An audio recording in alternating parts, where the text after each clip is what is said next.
So this morning we are going to be wrapping up our series that we have been doing on truth. We will start a new series here in just a couple weeks, talking about kind of some basics of our faith and walking through some truths and kind of take this to a little bit of a different level of talking about truths. But I want to take just a moment real quick in case you missed a week or need to be reminded of some of these things. But as we have gone through the past 4 weeks, just some things to kind of remind you of some of the things we've talked about. We started off the first week. I went through some different theories on truth. We talked about the correspondence theory, which is a theory that is based, does it correspond to reality? You could come up here and say all you wanted to, that the sky is not blue. It doesn't matter what you say. It doesn't matter how you feel.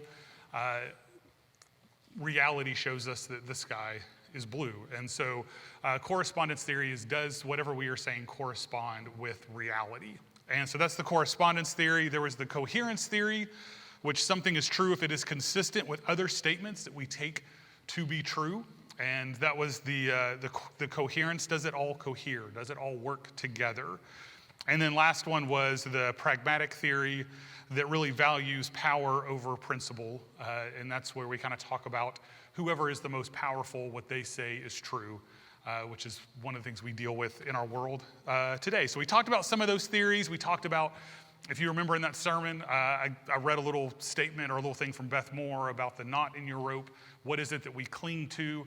And it was on that Sunday that I talked about the things that we cling to. One is that as a church, we have a proclamation to make, which is Jesus Christ is Lord. And that is one of our central things that we cling to. And in doing that, we also cling to the statements that we understand to be true in the Apostles' Creed. And so we have been reading that together for these weeks as a kind of an opportunity to remind us of those things. We talked about virtue, what is good, beautiful, and true, and what is the role of love and kindness. We talked about the devil, how he is the deceiver, the accuser, the one who spreads untruths. And then last week we talked about lying, and I read a statement or a quote from Stanley, Hauerwas, the Christian ethicist. A Christian is someone who is unable to lie. And then I ended with a statement that prayer is a training tool to help us to be people of truth. And I had a quote from Stanley Hauerwas. I've got it back up on the screen for today, which is where we ended and kind of where I want to pick up while I'm doing this. We're going to kind of pick up here. But this quote was, as I mentioned, it's from a letter that he wrote a group of letters, or a series of letters to a Godchild, who lived in the UK. And so this was from one of his letters. He said, God has given us a wonderful exercise for training in truthfulness. That exercise is called prayer. To learn to pray is to have our bodies formed by the truth and love that move the sun and the stars. It is an exercise for the training in truthfulness. A little misprint there, I apologize. And then I had mentioned these little books, and so I just kind of wanted to remind y'all, and I know some of you are on the mission trip, that's one of the reasons, just kind of remind y'all. This is a book that I have used for years.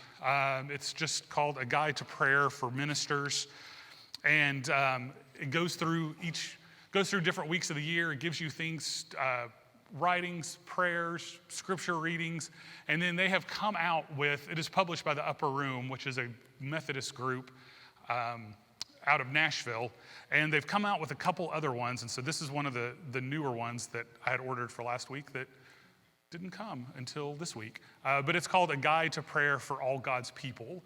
And the reason I bring these up and bring them up again is when we get to the end of today, we're going to kind of tie back into this. But to understand that sometimes when we don't know how to pray or we don't know the best ways to pray, we need to be reminded, we need to be taught how to pray. And those little books for me have been instrumental in me learning how to pray, of learning new language for prayer. Because for most of us, the ways that we learn to pray sometimes fall flat when we struggle, when we have hard times. And so using little prayer books like that are incredible. If you don't want to buy a book, as I mentioned last week, Dietrich Bonhoeffer would say the best prayer book ever written in the history of the world is in the middle of your Bible, and it's called the Psalms. And so that's a great place to start as well. So those are just kind of some different options.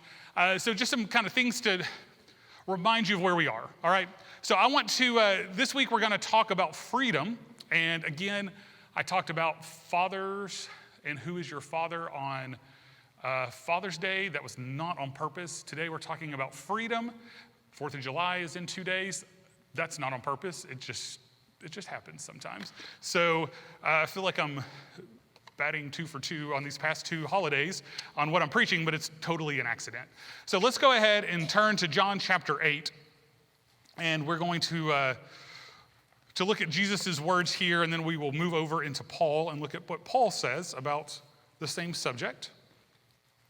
So John chapter 8, verse 30 is where we'll start. We'll read down through verse 38. So this is Jesus speaking. It says, as he was saying these things, many believed in him. Then Jesus said to the Jews who had believed him, if you continue in my word, you really are my disciples. You will know the truth, and the truth will set you free. We are descendants of Abraham, they answered. We have never been enslaved to anyone. How can you say you will become free? Jesus responded, truly I tell you, everyone who commits sin is a slave of sin. A slave does not remain in the household forever, but a son does remain forever. Verse 36, so if the Son sets you free, you really will be free. I know that you are descendants of Abraham, but you are trying to kill me because of my word has no place among you. I speak what I have seen in the presence of the Father, so then you do what you have heard from your father. And if you remember from Father's Day, we read this passage and we went down and talked about who their father was. And we're not going to go down. We're not going to go down to that part. But so we see this verse, and I want you to see a couple. Leave 38 up there just for a second, Emily. I mentioned earlier the correspondence theory, and we kind of even see it here in this passage. Jesus says to them, I speak what I have seen in the presence of my Father. My reality as the truth is based on what? On my relationship with the Father, what I have seen. And so I speak what I have seen in the presence of the Father, so then you do what you have heard from your Father, which is later on in the passage.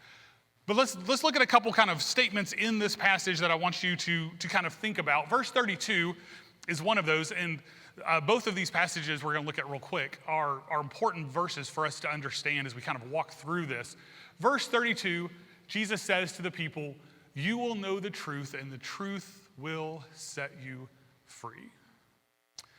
Now, as we have talked about through this series, truth is a concept. Truth is a theory, okay? The correspondence theory, those things we've talked about. But what we also have talked about time and time again, and that I've said every week of this series, yes, truth is a concept. But as Christians, we believe truth is more than a concept. The truth is a person. And that person has a name. That person had a birth date. The person has a mother. The person had a death date. And thanks be to God, that person has a resurrection date. And Jesus says to them, you will know the truth. And it's that truth that sets you free. Then in verse 36, just a few verses later, he says, so if the Son, who is the truth? Who is the truth? Jesus, okay? How is he referring to himself in this passage? The Son. So I put both of these verses up here because there's a pretty obvious thing, but I want to make sure that you don't miss it because it's really, really, really important. If you know the truth will set you free. Who is the truth? Jesus, the Son. If the Son sets you free, you will be what? Free. Really free. But here's the problem. For a lot of us, you can say, Pastor, I get it. I read that verse. I know it's the Bible. I know I'm supposed to believe it. I know that you say it's truth. I get all that. But I don't feel free. I don't know what you mean by free. In the way that I have lived my life, there's nothing about me that feels free. And so today I want to talk to you about that because I don't think you are alone if you feel that way. And I think for most of us, we go through periods in life where we all feel that way. And today I want to talk to you about that because I want you to see that there is an incredibly important relationship between truth and freedom. That there is a relationship that we need to understand and that we need to hold. And this is all kind of a wrapping up this whole series into this one statement or into this one sermon. That we understand that truth is important, that truth is a person in Jesus Christ, but truth is also what sets us free. Because we have been set free in Jesus Christ. And the beauty of it is that Jesus said it, yes, but we don't have to stop with just what Jesus said. Because Paul actually kind of almost gives us a commentary on this passage if we flip over to Galatians. So if you want to turn to Galatians chapter 5, you could nearly read this passage as a commentary on the passage we just read. Galatians chapter 5, verse 1, we'll go down through verse 7. For freedom, Christ set us free. Stand firm then and don't submit again to the yoke of slavery. Take note, I, Paul, am telling you that if you get yourselves circumcised, Christ will not benefit you at all. Again, I testify, every man who gets himself circumcised, that he is obligated to do the entire law. Now let's just pause there because you're like, Pastor, how did circumcision just work its way into this passage? That's not what I wanted to talk about today. So let's just talk about it for just a moment. Paul's argument in all of Galatians, and some of you know this, but Paul's argument for all of Galatians is the church in Galatia says, or the people in the church said, if you want to follow Christ, you have to first become a Jew. And if you are a male and you want to become a Jew, there's something you have to do. And Paul is saying to them, guys, that's not what Christ is about. What Christ did on the cross, what happened through the death and resurrection of Jesus Christ means that you don't have to live in that old way. You don't have to go back into that old way. And Paul is arguing this and saying to this, if you think that having that done to your body is what saves you, that is not what saves you. You are saved by one thing, and that is through Jesus Christ. So this is the argument that he's in the kind of, I say in the middle of, it's chapter 5. He's wrapping up this argument to them. So verse 3, again, I testify to every man who gets himself circumcised that he is obligated to do the entire law. Verse 4, you who are trying to be justified by the law are alienated from Christ. You have fallen from grace.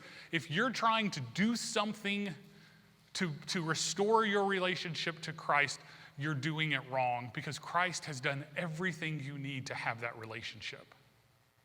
He has done it.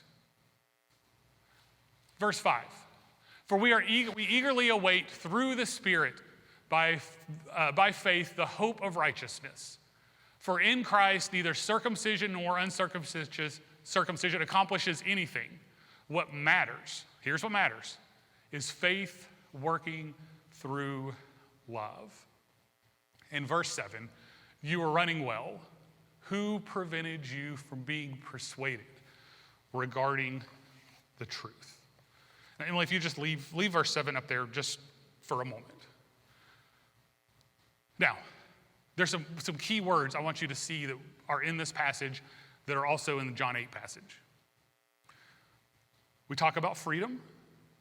We talk about slavery. We talk about truth. And remember, I said earlier, there is an important relationship between truth and freedom. And so Paul opens up this passage and says to us, for freedom, Christ has set you free. For freedom, Christ has set you free. Don't submit again to the yoke of slavery. Now, through this whole series, we have kind of compared truth to something that is not truth or lies. So we've had sermons where we have talked about truth versus lies. We've talked about freedom, or we're going to talk about freedom versus slavery. We've talked about Jesus versus the devil. We've gone through and compared these things, and so today we come to the very end of this and we say, what does a life of freedom look like, and what does a life of slavery look like? And Paul is urging us here, this life of slavery is not the life that you want to live. That slavery stands opposed to freedom. So let's talk about freedom just for a moment, and then we're going to come back to slavery. Okay? Because we kind of struggle sometimes with understanding freedom and what we're talking about. So let's talk about two types of freedom that will help us kind of understand what Paul's talking about as we kind of apply that. So there's two types of freedom.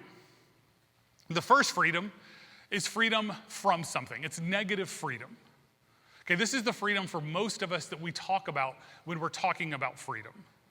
So if I have freedom from something, there are things that I have freedom from. So what do I have freedom from? Well, from authority. You can't tell me what to do. Freedom from authority. There is freedom from constraints over my choices. This is what the world calls freedom. You can't tell me what to do. You can't tell me what to think. You can't tell me how to act. This is part of parenting as well that we deal with kids. This is all part of it. I want to be free to do what I want to do. Anybody ever said that? I want to be free. Free from what you are telling me to be. And I want to be free so that I can define my own concept of who I am. So I can be myself. I want to be free so that I can define my own existence. I want to be free so that I can define the universe and what human life is or what I am. I want to be free. But this is freedom from something. But on the other side of it, there is also freedom for something. And this is positive freedom. This is the freedom that Paul is talking about. Positive freedom tells us that we are set free for something. This is the freedom that Jesus and Paul are talking about. When the Son of Man sets you free, you will be free indeed. It's not freedom from something, it's freedom for something. When we are set free for something, it's about choosing something, and it's about choosing the good. The language we use in the church is language that reminds us or talks about servant leadership. It talks to us about loving your neighbor. If I am free to do what I want to do, Jesus would say, that's awesome. You know what you should do now? You should serve other people. You should love your neighbor. You should serve the widow and the orphan. This is the way that we talk about it in Christianity. Paul says later on in this passage, don't use your freedom as an opportunity for the flesh, but to do what? To love one another. The Greek word that we use a lot of times in the church is up there, the word kenosis. I'm going to see how many times in the next 6 months I can quote the exact same verse for y'all. So, Philippians chapter 2. Although Christ was in the form of God, did not count equality with God as something to be exploited, but what did he do? He emptied himself, taking the form of a servant. What is the Greek word there for emptied? Kenosis. It's to give ourselves for someone else. It's exactly what Jesus lived out for us. It's exactly what what servant leadership is. It's exactly what loving your neighbor is. It's exactly what caring for someone else is. It's exactly what holiness is. Giving ourselves for someone else. It's exactly why some of you in this room took a week of vacation to go to ARO to do what? To serve someone else. It's why we do these things. It's why we put bins up here and bring notebook paper and pens, because we want to show someone else we are free to do what we want to do. And you know what we want to do? We want to live for you, to love you, to help you, to be with you. This is what freedom is. And Jesus and Paul reminds us this is what we are free to do. It's not about being free from something, it's about being free for something. Now, if you keep reading in Galatians, let's go down to verse 13. Just to sum up what I just said. This is Paul's commentary on my sermon right here. Here we go. For you are called to be free, brothers and sisters. Only don't use this freedom as an opportunity for the flesh, but to do what? Serve one another through love. For the whole law is fulfilled in one statement: love your neighbor as yourself. For the whole law is fulfilled in one statement: love your neighbor as yourself. Now, here's another thing that we need to kind of walk through together. We talked about freedom, so let's take a moment to talk about slavery. Now, I know slavery makes us uncomfortable. We're Americans. When we bring it up, there's a lot of baggage that comes along with it, and that's a totally appropriate baggage. But we need to talk about what they mean and what Paul and Jesus would mean when we talk about slavery. For them, slavery is the idea of asking the question, what owns you? What owns you? So we could go to Romans chapter 1. Do y'all remember how Romans opens?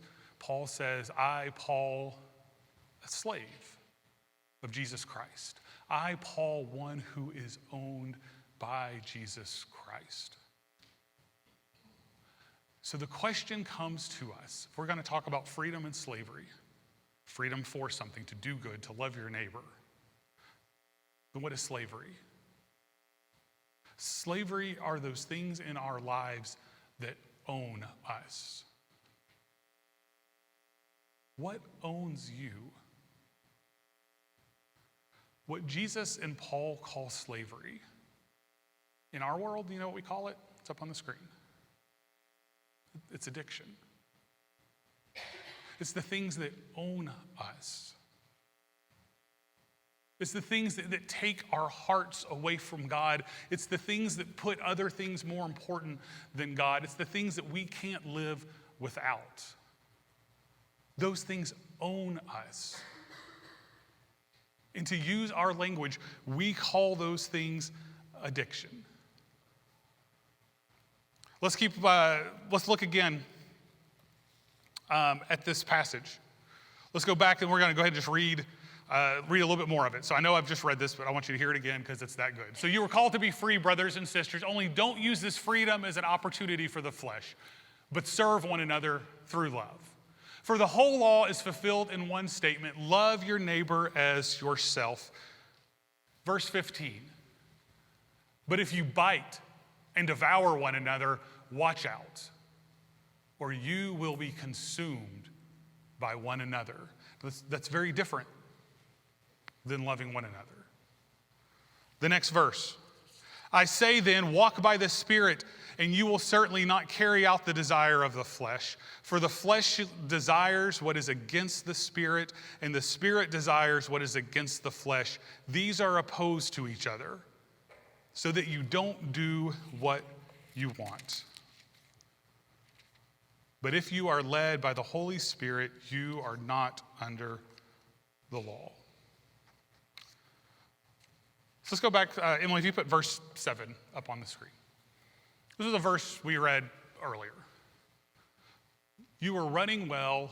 What prevented you from being persuaded regarding the truth? So let's just talk just for a moment, kind of, and I'll pull all this together. We live in a world where there are certain laws that kind of govern life, whether we like it or not. There are laws that govern our lives. And one of those laws that we deal with is, it's kind of a secular law, but we're going to look at also how it's we see it in the Bible, but it's the law of returns.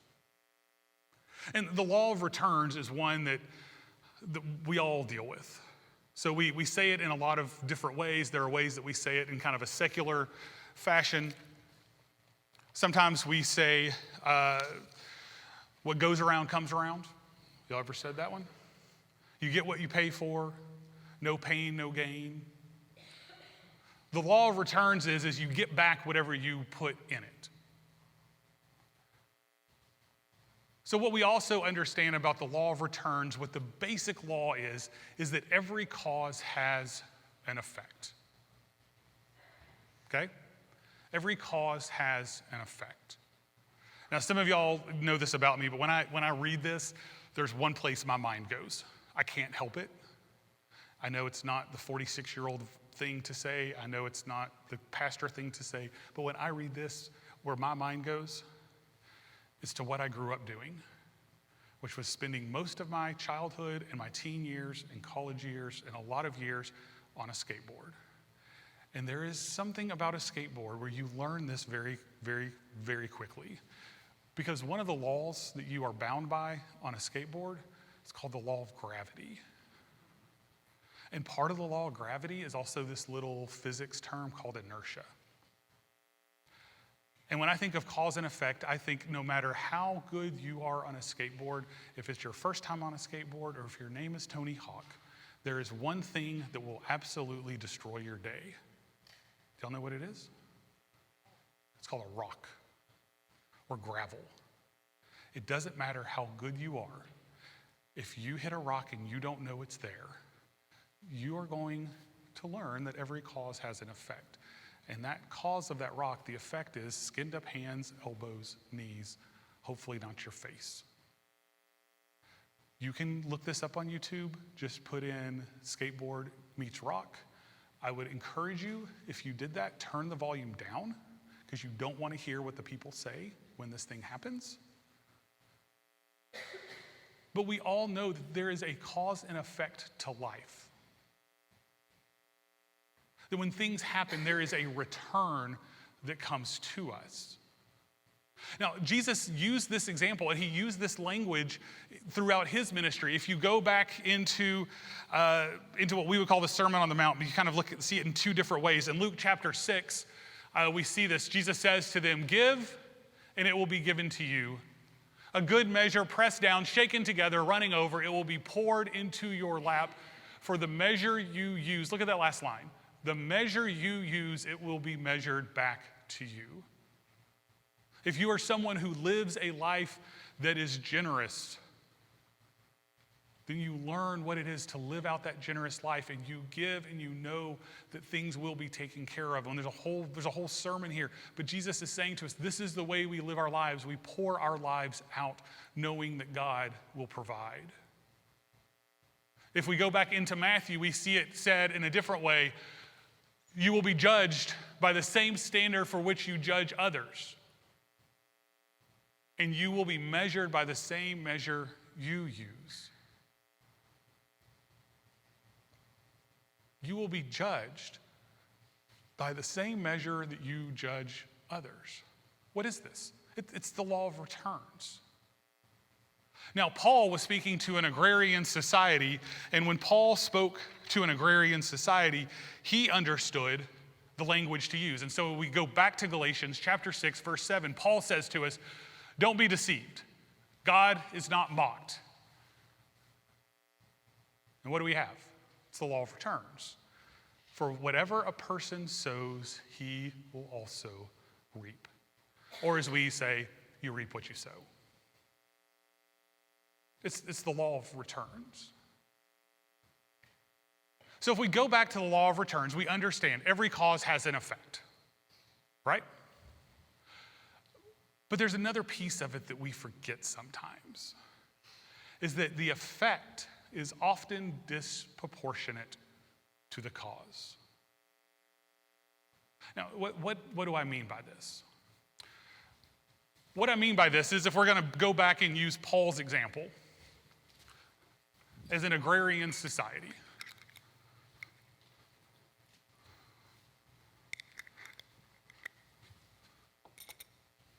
In my hand, y'all can't really see them, but there's probably 15 right here. These are mustard seeds. Can y'all see them? Do you believe I'm doing something? There are seeds falling right there. There are mustard seeds on the ground. There's about 4 in my hand now. Okay, so there are mustard seeds right here in my hand. This little mustard seed, you could go and plant, and what happens? It grows. And the effect, what is the effect? Putting it into the ground. And you put it into the ground, and that effect is disproportionate to the cause. Meaning, if you put this tiny little seed into the ground, it will take root and it will grow, and it will grow way, way, way, way, way bigger than the seed, right? We could have all other kinds of seeds. We could bring a tomato seed up here, and we know with a tomato seed, not only can we plant it and it create a big plant, but it can also provide life through nourishment. It provides us food. And that tiny little seed does so much in our lives and changes who it is. What's the cause? Putting it in the ground. What's the effect? Growing a plant. And that plant is disproportionate so many times to the work that we put into it. Now, why is this important? Because as the people of God, or people, whether you proclaim Jesus is your Savior or not, people, everybody, we all have the same thing. To use Hebrew language, which I know we understand body parts, and we have a brain, we have a heart. We all understand that. But in Hebrew language, their heart was right here. The heart was the core of your being. It's the core of who you are. So in the Shema, when we say, love the Lord your God with all your heart, y'all know we're not talking about an organ, are we? We're talking about the core of who we are. So right here, the core of who we are, you reap what you sow. You reap what you sow. What is it that you are planting in the core of who you are? Because when we plant something that grows, it changes who we are. Are you planting things that grow into freedom that is for something? Are you planting things in your life, in your heart, that are changing your life for the good? Are you planting things in your life that take root, that change who you are? Now, I would argue that no matter what we are planting, all of it is changing who we are. Remember, we are in the middle of chapter 5, Galatians, and we're into chapter 6. But the passage I skipped on purpose. Because Paul says to us, what kind of things are you planting, or to use his language, what kind of things are you planting in your life? Now, the works of the flesh are obvious. That's what Paul tells us in chapter 5. Sexual immorality, moral impurity, promiscuity, idolatry, sorcery, hatred, strife, jealousy, hatreds, outbursts of anger, selfish ambition, dissensions, factions, envy, drunkenness, carousing, anything similar. Those are all seeds. Those are all seeds that get planted into our hearts and take root and change who we are. Anger, jealousy, fits of strife, promiscuity, hatred, selfish ambition, envy, all of those are little seeds that get planted into our hearts and take root and grow, and the effect is often disproportionate to the cause. And Jesus and Paul call it slavery. We call it addiction. We call it moving our lives into a way that we don't want to go. And so Paul says in verse 7, do not be deceived. God is not mocked. For whatever a person sows, he will also reap. Then verse 8, because the one who sows to his flesh, we just read about that, didn't we? Will also reap destruction from the flesh. But guess what? That's not where Paul stops. Paul tells us there's actually another way to live. There's actually something else that plants in our lives. And when we plant something else in our lives, that is where freedom is found. But the one who sows to the Spirit reaps from the Spirit, reaps eternal life from the Spirit. What are the things that you are planting in your heart? What are the things that you are planting in your life? What are the things taking root into your lives? Because when we look at that passage, and the passage we read earlier, you say, Pastor, I get it. You will know the truth, and the truth will set you free. So if the Son sets you free, you will now be free. You can say, that's not what I have seen in my life. My question is, what are the seeds you're planting? Are the seeds we are planting in our lives anger, selfish ambition, jealousy, envy, outbursts of anger, dissension, faction, drunkenness, carousing? Or if we finish the passage, are we planting love, joy, peace, patience, kindness, goodness, faithfulness, gentleness, and self-control? Think about the law of returns. Because if I plant anger, if I plant strife, if I plant jealousy, if I plant envy, there's a cause and effect.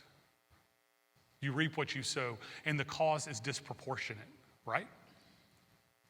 So what happens in my life if I say, what I'm going to plant is love, joy, peace, patience, kindness, goodness, gentleness, faithfulness, self-control? And what if in my life those things were disproportionate? What if the returns on planting those things gave life and nourishment and freedom? What if those things changed everything that I see in this world? What if my life was actually changed because I had planted things in my life that did not result in slavery, but resulted in freedom? Not freedom from something, but freedom for something. Freedom to be a person of love, joy, peace, patience, kindness, goodness, gentleness, self-control, faithfulness. To be someone who could live that out in the world. To be someone that when something happens the way that I react, I don't react out of anger and jealousy and envy, but I react out of love and joy and patience and goodness. That I live my life looking for those opportunities to live that out. That I live my life looking to be someone who has planted what really matters in our lives. Let's finish the passage, and I'll wrap it up. Verse 9, let us not get tired of doing good, for we will reap at the proper time if we don't give up.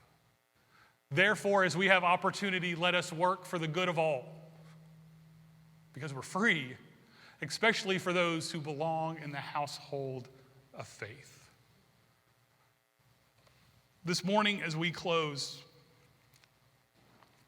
kind of have two questions. First, what owns you? What is the thing that owns your heart? If we are Christians and we don't live in the freedom of what Christ has done, what owns you? What is the thing that pulls you back? What is the thing that possesses your thoughts and your time and what's going to happen next? What owns you? And then the next piece of it is it time to give that up? Is it time to give that up and to say, I have planted things in my life, and the fruit that it's producing in my life is not the fruit of freedom. It's not the fruit of life in God. It's the opposite of that. I want my life to be built on something that is eternal. That the fruit that my life is bearing is something that lasts, something that gives hope, something that gives life, something that I can pour out for the good of another. Because that's where freedom is. Freedom is not in anger, it's not in jealousy, it's not in envy, it's not in those things. Freedom is found in love, in joy, in peace, in patience, in kindness, in goodness, in gentleness, in self-control, in faithfulness. That is where life, peace, and freedom is found. As we close this morning, Pastor James will be down at this altar if you would like to pray with the pastor. If you would like to be anointed for healing for any reason, emotional, spiritual, physical, I would love the opportunity to pray with you right down at this altar. Maybe the healing that you need this morning is to have some weeds removed from your heart. Some things that have grown up that don't belong in the heart of a person of faith. The other two altars are there if you just need to find a place to quiet yourself before God, to say, I need some pruning done, I need some weeding done, I need some cleaning out of my heart. Because I'm not owned by you, I'm owned by this addiction, by this slavery. And I need to find new soil, new ground to be planted by you. Let us stand as we sing.